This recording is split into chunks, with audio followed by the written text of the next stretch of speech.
Bismillahirrahmanirrahim. Assalamualaikum, Shalom, Om Swastiastu, Namo Buddhaya, salam kebajikan dan salam bela negara. Perkenalkan, nama saya Dwi Najah Siruyati. Saya adalah dosen di Fakultas Hukum Universitas Pembangunan Nasional Veteran Jakarta. Hari ini kita akan membahas hukum surat berharga pada pertemuan keempat, yakni mengenai cek. Bisa kita lihat di dalam materi paparan kita, apa itu cek? Cek itu berasal dari bahasa Prancis dan juga bahasa Belanda, yakni cekje. Cek itu apa sih? Nah, kita bisa tahu bahwasannya surat cek adalah surat yang memuat kata cek. Di dalam cek tersebut terdapat kata cek, di mana cek tersebut diterbitkan pada tempat dan tanggal tertentu, di mana penerbit nantinya akan memerintahkan tanpa syarat kepada bank untuk membayar sejumlah uang kepada pemegang atau pembawa cek. Selanjutnya, ada beberapa pihak yang terkait dalam pembuatan cek. Yang pertama ada penerbit, penarik atau tracker, yakni orang yang mengeluarkan atau menerbitkan surat cek itu sendiri. Kemudian yang kedua ada pemegang, yakni orang yang diberi hak untuk memperoleh pembayaran yang namanya tercantum di dalam surat cek. Selanjutnya ada pembawa atau tonder. Kalau misalnya kita membawa atau tonder, berarti kita juga membahas mengenai order. Apa itu tonder? Tonder adalah cek yang memiliki klausula atas tunjuk, yakni orang yang ditunjuk untuk memperoleh hak dari cek tersebut. Sedangkan order atau pengganti adalah cek yang memiliki klausula atas pengganti. Apa itu klausula atas pengganti? Yakni orang yang menggantikan kedudukan pemegang surat cek. Selanjutnya ada latar belakang penerbitan surat cek. Jadi, untuk latar belakang dari penerbitan surat cek adalah perikatan dasar antara kreditur dan juga debitur. Debitur ini berposisi sebagai pihak penerbit, sedangkan kreditur adalah pembawa atau pemilik dari cek tersebut. Selanjutnya ada klausula cara peralihan dari surat cek itu sendiri. Yang pertama, ada nama pemegang disertai klausula atas pengganti atau kepada tertunjuk atau unorder, maka peralihannya itu dengan cara endorsement. Endorsement ini yang dimaksud adalah tanda tangan. Selanjutnya, ada nama pemegang saja, maka peralihannya itu dengan cara endorsement juga.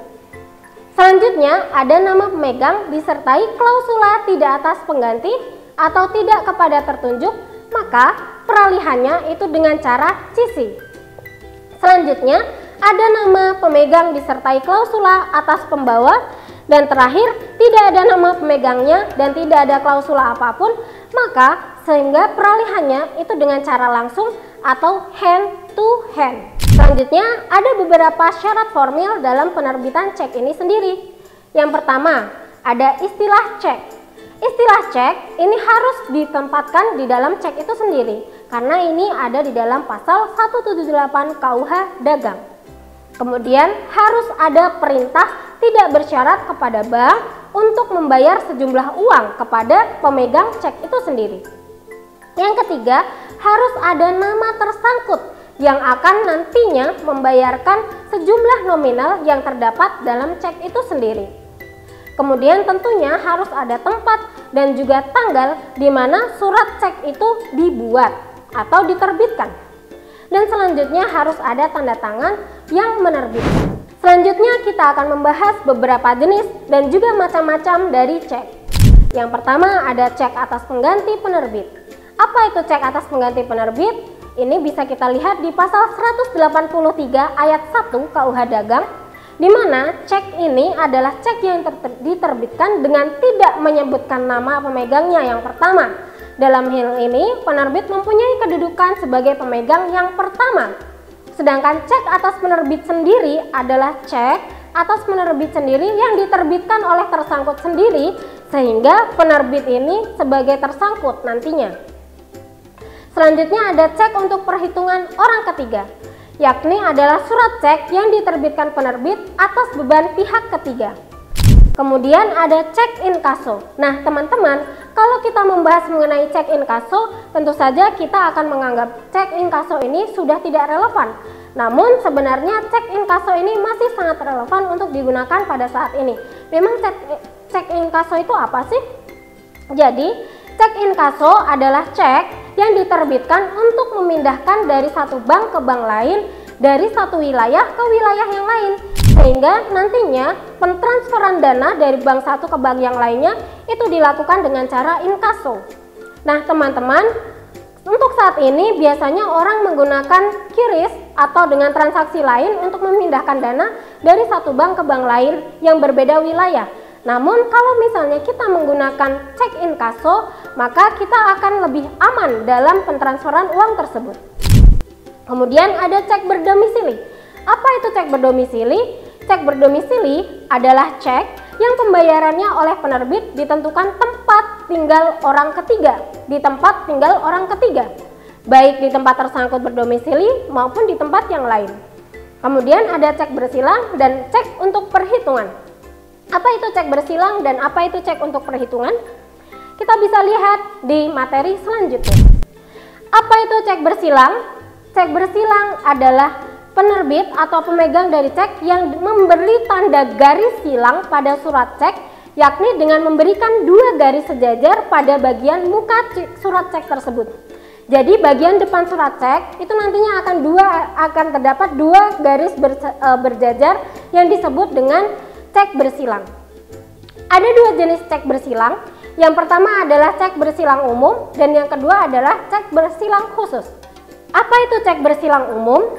Cek bersilang umum adalah bila di dalam surat cek tersebut diberi 2 tanda silang, di mana yang dimaksudkan bahwasanya cek tersebut hanya dapat digunakan untuk memindahkan dana dari satu bank ke bank lain. Sedangkan untuk cek bersilang khusus adalah ketika di dalam tanda silang tersebut terdapat nama dari bank dan ditentukan bank mana yang dapat diambil untuk cek tersebut. Nah, cek bersilang ini tidak dapat dicairkan secara tunai. Untuk cek bersilang hanya dapat digunakan dengan memindahkan dana dari satu bank ke bank yang lainnya. Sedangkan untuk cek perhitungan adalah cek yang diberikan tulisan dalam bentuk menyilang atau miring yang dicantumkan di dalamnya dapat diperhitungkan atau untuk diperhitungkan. Kemudian ada beberapa kewajiban dan tanggung jawab dari penerbit dalam menyediakan dana. Kita bisa melihat di dalam pasal 190A KUH Dagang ataupun pasal 180 KUH Dagang, di mana di dalam pasal 190 KUH Dagang disebutkan setiap penerbit wajib mengusahakan dana agar pada hari bayar dana sudah tersedia. Sedangkan dalam pasal 180 di mana intinya dapat disebutkan tiap cek harus ditarik atas seorang bankir yang memiliki dana di bawah pengawasannya.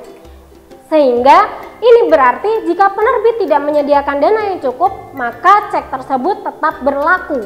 Lalu bagaimana hak pemegang cek menurut KUH Dagang? Ada beberapa hak yang dimiliki oleh pemegang cek dalam KUH Dagang. Yang pertama ada hak atas pembayaran, yang kedua ada hak menuntut pembayaran kepada penerbit, yang ketiga ada hak mengajukan gugatan perdata, yang keempat ada hak menggunakan protes notaris, yang kelima ada hak menuntut pihak yang bertanggung jawab, yang keenam ada hak atas bunga dan biaya jika cek tidak dibayarkan, dan yang terakhir hak untuk menggunakan cek tersebut sebagai alat pembayaran. Selanjutnya kita akan membahas mengenai cek kosong. Nah teman-teman, apa itu cek kosong? Kalau kita berbicara mengenai cek kosong, bukan berarti cek yang dimaksudkan adalah cek yang tidak ada nominalnya.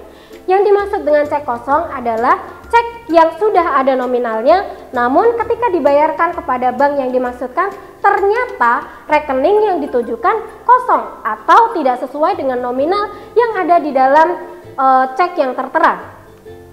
Nah, kemudian kita bisa melihat di dalam PBI 829/PBI/2006, di mana yang dimaksud dengan cek kosong adalah cek atau bilet giro yang ditujukan oleh pemegang baik melalui clearing maupun loket bank secara langsung, over the counter, dan ditolak pembayarannya atau pemindah bukuannya oleh bank tertarik dengan alasan sebagaimana ditetapkan dalam peraturan Bank Indonesia. Adapun beberapa alasan penolakan tersebut salah satunya adalah dananya tidak tersedia atau dana yang dimaksudkan tidak mencukupi. Kemudian kita bisa melihat beberapa alasan penolakan dari cek itu sendiri. dari cek kosong ya teman-teman. Yang pertama ada tidak tersedianya dana, yang kedua bisa jadi karena cek tersebut kadaluarsa, yang ketiga cek tersebut tidak memenuhi syarat formal yang sebelumnya sudah kita bahas di materi yang tadi. Selanjutnya ada pencabutan, kemudian ada rekening ditutup, kemudian adanya blokir, dan terakhir adalah cek rusak atau tidak jelas. Nah, hal-hal tersebut yang membuat cek tersebut ditolak atau disebut dengan cek kosong. Nah, mungkin itu saja yang dapat saya sampaikan. Terima kasih atas perhatian dan partisipasinya. Wassalamualaikum warahmatullahi wabarakatuh.